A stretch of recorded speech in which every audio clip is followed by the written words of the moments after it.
Hello guys, kumusta kayo? Pag-usapan naman natin yung carpentry works.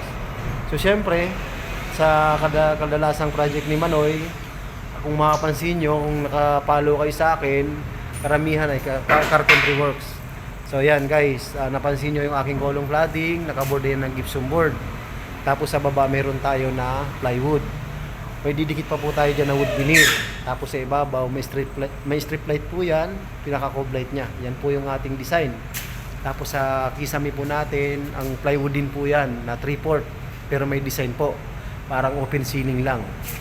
So yan guys. Pero siyempre pag-usapan natin, hindi po natin yan basta dinidikit yan or kinakabit yung ating mga kahoy. Nilalagyan po natin yan ng fire shield. Yan guys, fire retardant. Hindi po natin yan ini-endorse. Pinapakita ko lang po yan para may idea sa mga nakapanood ng aking video. Yan po ay protection para sa sunog.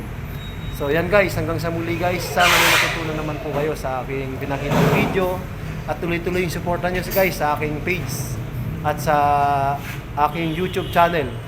Hanggang sa muli guys, porsigido si Manoy. Marami pong salamat. Magsama-sama tayong tagumpay.